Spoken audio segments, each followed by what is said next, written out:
Hello भैया लोग, कैसे हैं आप लोग। मैं सिंगर सुनीता यादव आप सब लोगों को हाथ जोड़ के प्रणाम करती हूँ। और बहुत ठंडी है ना, मैं भी रजाई में बैठी हूँ, सोच रही हूँ कि आप लोग को कुछ सुना दूँ। तो एक गाना हमारे दिमाग में आया है जो आजकल के बदलते समाज पे है। कैसे है आप लोग तक पहुँचाती हूँ। इसको सुनिएगा, लाइक कीजिएगा और शेयर भी कर दीजिएगा। अगर अच्छा लगे तो हमारा चैनल सब्सक्राइब ज़रूर कर दीजिएगा, सिंगर सुनीता यादव ऑफिशियल।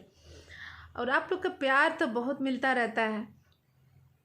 गाना है अरे सासू माँ जब बसना पतोहिया देख टीवी, सासू माँ जब बसना पतोहिया देख टीवी, पतोहिया देख टीवी, पतोहिया देख टीवी, पतोहिया देख टीवी, सासू माँ जब बसना पतोहिया देख टीवी, सासू माँ जब बसना पतोहिया देख टीवी।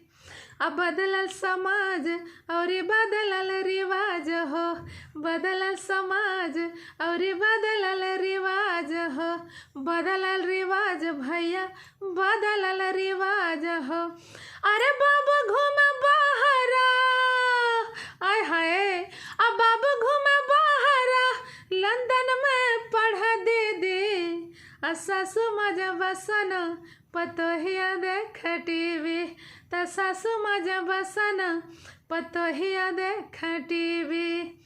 अब मुल्ला पुजारी सभे भैल रसदार हो, मुल्ला पुजारी सभे भैल रसदार हो, अब भैल रसदार हो, हाँ भैल रसदार हो।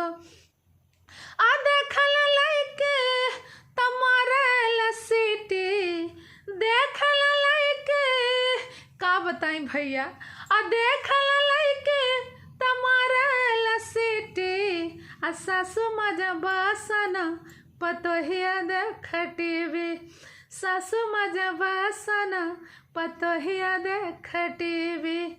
नया नया फैशन बा, नौका जमाना हो, नौका जमाना, नया नया फैशन बा, नौका जमाना हो, नौका जमाना। अरे मर्द सलवार पहने, अरे मर्द सलवार पहने, आय हाय हाय हाय, अब मर्द सलवार पहने और जींस पहने बीबी, सासू माँ जब बसना पतोहिया देख टीवी, सासू माँ जब बसना पतोहिया देख टीवी, सासू माँ जब बसना पतोहिया देख टीवी।